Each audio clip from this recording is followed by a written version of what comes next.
Hai hai, Assalamualaikum sahabat. Masih di novel Bidadari dalam Puisi part 39. Yah, putusnya bata. Break aja dulu selama sebulan. Bagaimana kelanjutan ceritanya? Yang penasaran? Kita lanjut yuk. Cus. Part 39. Petuah Mama. Alia baru saja memarkir motornya. Bunyi klakson mengejutkannya. Kak Pandu. Pandu keluar dari pintu depan, diikuti pintu yang terbuka dari belakang. Mama? Alia mencium tangan Mama dan tangan Pandu. Baru pulang kuliah, Dek. Pandu merangkul pundak Alia. Iya, Kak. Kok nggak bilang sih mau kesini? Mendadak, Mama menjawab dengan singkat namun sangat jelas terdengar tidak biasa di telinga Alia. Oh, masuk deh.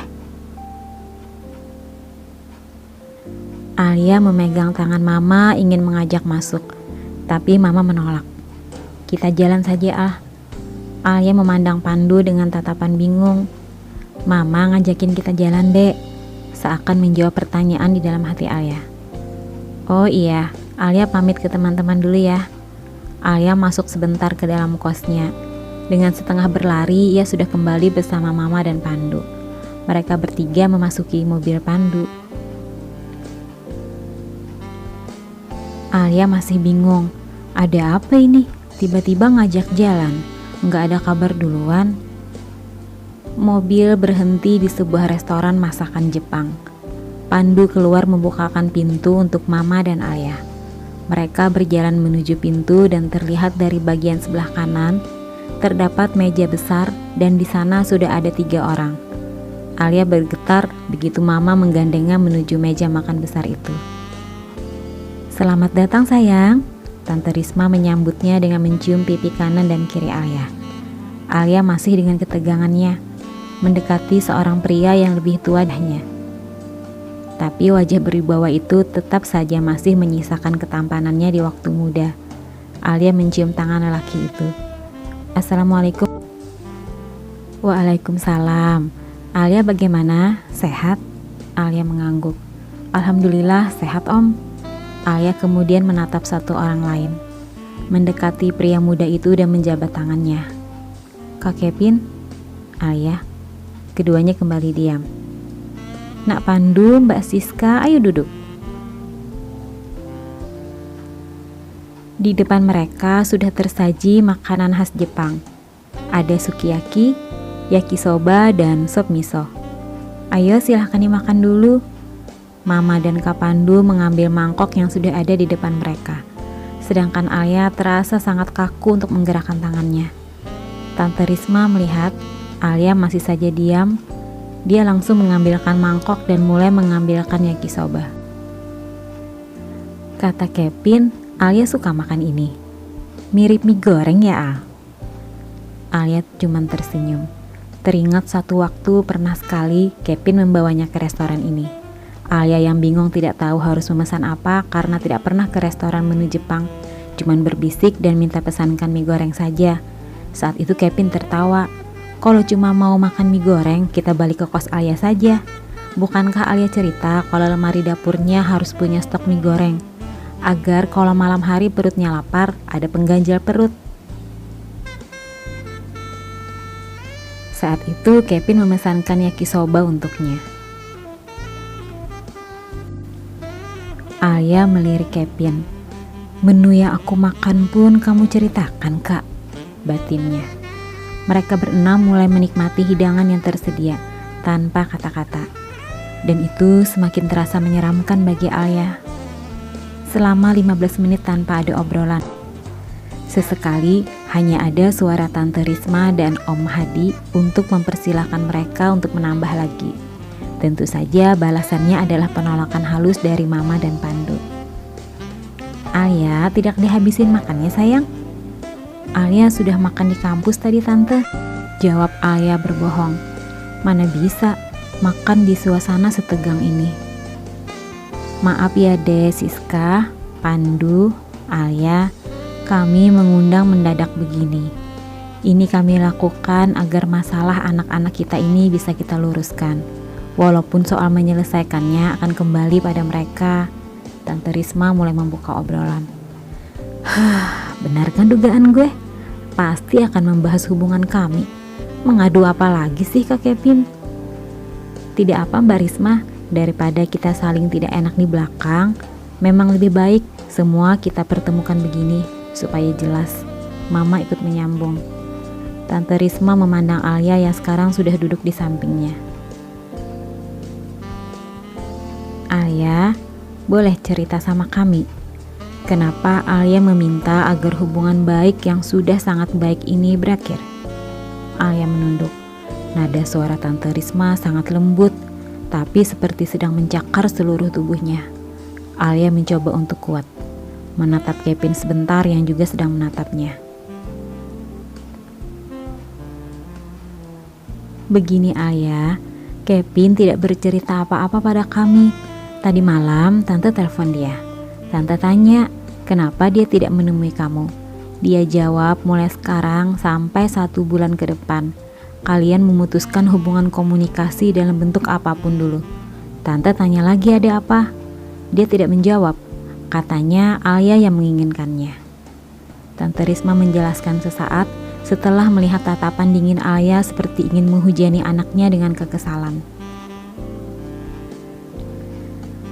Alia mengangkat wajahnya. Gue tidak boleh lemah. Ini hidup gue. Sebelumnya maafin Alia Om, Tante. Kami dulu pernah berjanji untuk sama-sama saling belajar untuk mencintai. Tapi semakin kesini, Alia masih saja belum bisa untuk mencintai Kak Kevin. Alia cuma tidak mau ini akan membuang waktu kami. Kak Kevin sangat layak untuk mendapatkan pendamping yang jauh lebih segalanya dari Alia. Hening. Kali ini Om Alia, kami sudah sangat menyenangi dan berbahagia mendengar selama ini hubungan kalian semakin baik. Kami juga tahu di awal Alia sama sekali tidak peduli pada Kevin. Tapi akhir-akhir ini Kevin selalu bercerita tentang kelucuan kalian sehari-hari dan hubungan yang sudah lebih baik. Kenapa tiba-tiba Alia bisa mengatakan ini tidak bisa diteruskan? Dan soal Kevin pantas mendapatkan yang lebih baik itu salah. Justru kami melihat Alia itu sudah baik, sehingga Kevin yang harus belajar lebih baik agar ia pantas untukmu. Apaan ini? Gue yang selengean begini disebut sudah pantas, dan justru Kevin yang harus belajar lagi. Cerita apa sih Kevin soal kelakuan gue? Bohongnya tolong jangan kelewatan Kak, batinnya.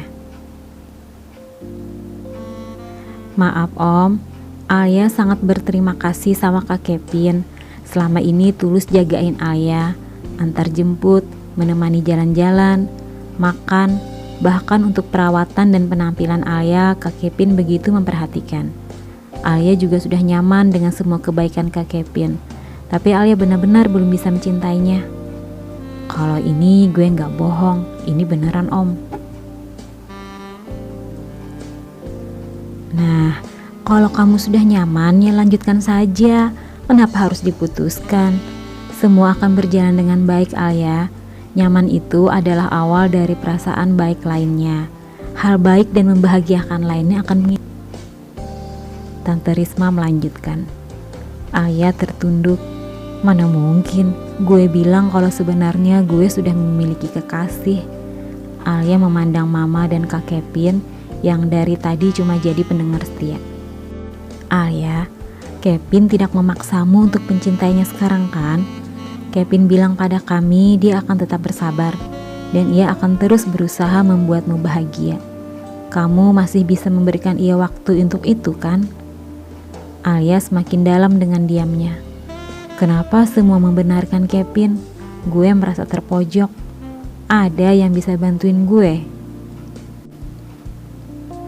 Ayah, Kevin bilang kalian mau break dulu selama sebulan. Baiklah, kami memang tidak bisa lebih jauh mencampuri ini. Tapi kami sangat berharap kalau selama berpisah ini kalian akan merasakan perasaan kehilangan, perasaan rindu, perasaan membutuhkan. Hingga nanti kalian akan bisa menyadari bahwa sebenarnya kalian ini memang sudah saling mencintai. Mama yang sejak awal diam akhirnya bicara. Maafkan anak kami, Mbak, Mas, tapi menurut saya memang mungkin lebih baik mereka break dulu. Benar kata Mbak tadi, nanti mereka akan merasakan perasaan kalau sebenarnya mereka itu saling membutuhkan. Biar dulu mereka memutuskan komunikasi, siapa tahu ke depannya ini akan menjadi lebih baik. Alia tidak habis pikir. Tadi katanya tidak mencampuri lebih jauh. Ini kok sekarang mereka yang memutuskan agar hubungan ini break dulu. Lebih baik kalian mencampuri hubungan kami, tapi tidak memutuskan hasilnya. Daripada tidak mencampuri, tapi keputusannya ada di kalian juga. Sok bijak di awal, tapi mencekik di akhir. Tapi di keadaan ini, sepertinya kalian memborong sikap ya. Yang mencampuri, yang memutuskan. Bisa apa gue? Mama, Pandu, dan Ayah pamit lebih dulu karena mereka akan menginap di rumah Pandu malam ini. Besok Mama akan dijemput Papa. Mama dan Ayah akhirnya menginap di rumah Pandu malam itu. Dan sudah sangat bisa ditebak kejadian apa yang terjadi malam itu di rumah Pandu. Mama duduk di sofa di depan televisi. Pandu membantu istrinya membereskan meja makan dan mencuci piring kotor. Sementara Ayah seperti terdakwa duduk di sofa bagian lain, tapi masih di depan televisi juga. Ayah, Mama mau tanya. Sebenarnya belum mencintai Kevin itu bukan alasan utama kan? Ayah sudah bisa menebak kemana arah bicara ini. Mama menatap Ayah yang sedang memohon padanya. Kali ini Ayah membohongi Mama. Tidak, Ma, Ayah tidak pernah bohong. Mama yang tidak pernah menanyakannya.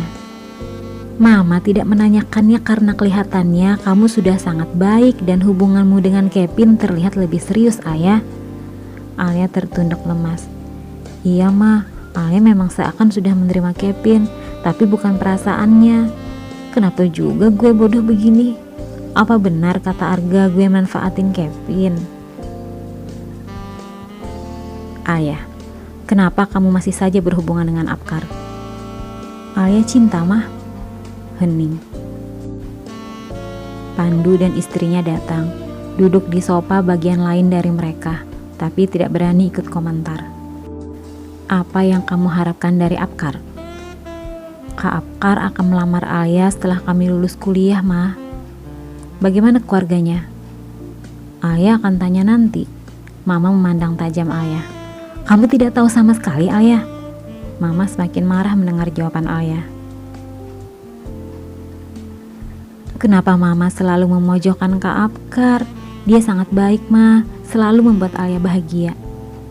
Ayah, Mama tidak memojokkan Apkar. Mama tidak pernah kan membeda-bedakan temanmu selama mereka bersikap baik? Ini berbeda, Ayah. Ini tentang masa depan. Ma, masa depan itu bukan di tangan kita. Memang bukan. Tapi sekarang kamu ada di dua pilihan, dan pilihan ini ada di depan kita.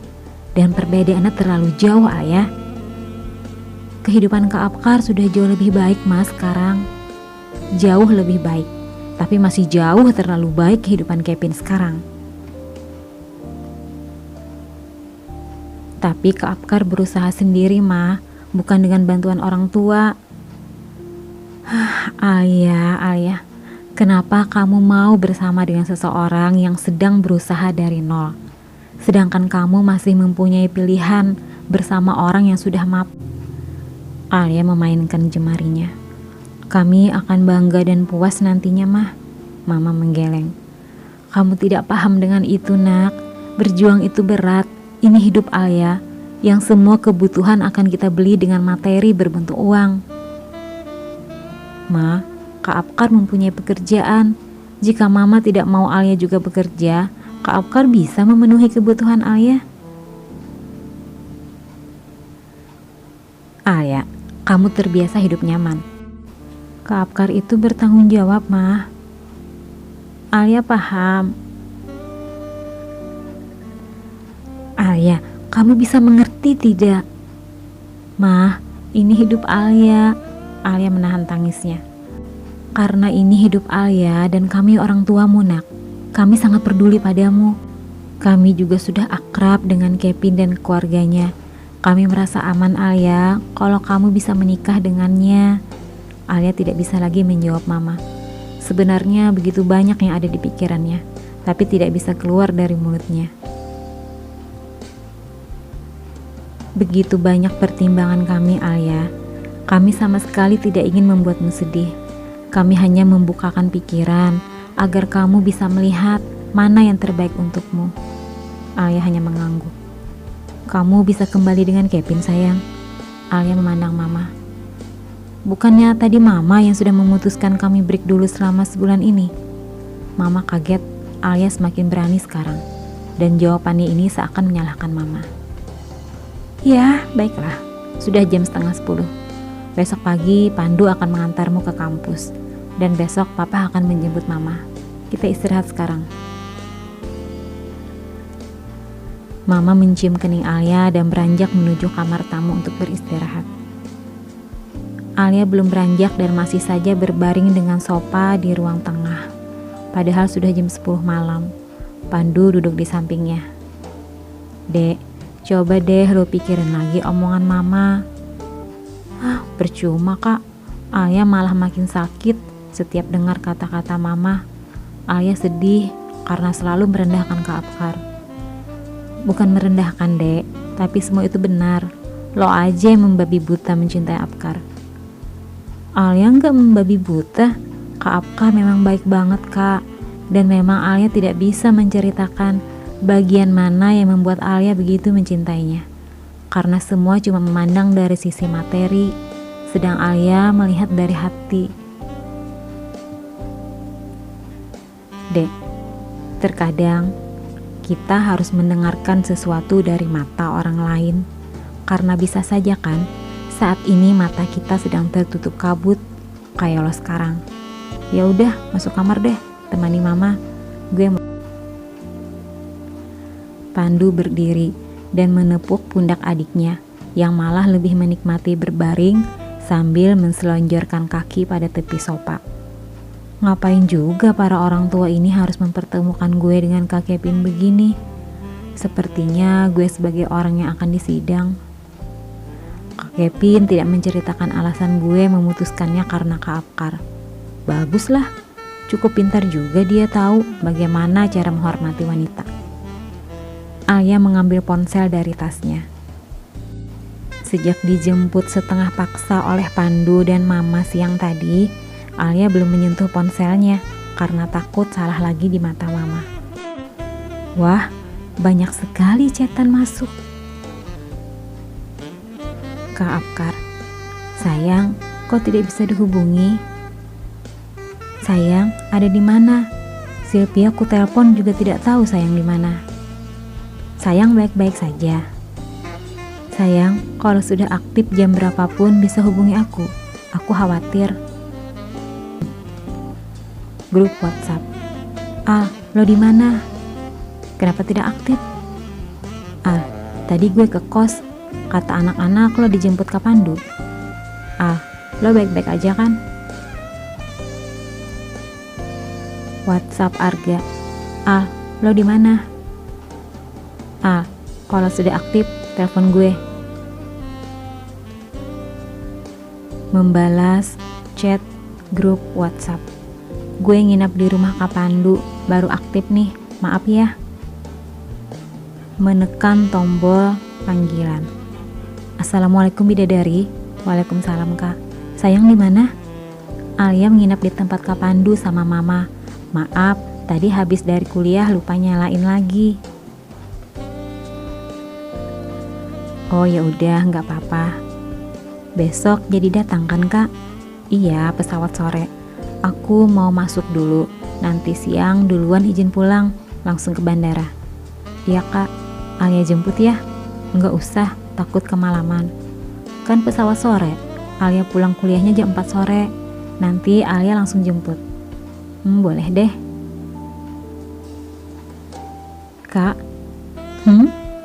Alia ngantuk. Loh, ini sudahan? Kan besok kita ketemu, bisa puas-puas ngobrolnya. Tapi kalau besok jemput aku, jangan pakai caci maki, jangan dipukul lagi ya. Kayaknya sih enggak kak, tapi belum tahu juga. Siapa tahu besok Alia punya ide baru lagi. Kita lihat aja. Wah kok gitu? Tapi aku siap kok diapain juga. Sayang istirahat dulu ya. Aku juga mau nyiapin stamina buat besok ketemu kamu. Ya udah, assalamualaikum. Waalaikumsalam kak. Muah, sayang Kak Apkar. Klik. Bantu aku menguatkan cinta ini kak. Bersambung ke part 40. Apkar besok akan datang. Apakah Alia akan menceritakan hal yang sebenarnya terjadi selama Apkar tidak ada? Atau semuanya akan tetap tersimpan dan kebohongan ini akan terus berlanjut? Yang penasaran ditunggu part selanjutnya ya. Jangan lupa like dan subscribe-nya sahabat. Terima kasih. Assalamualaikum.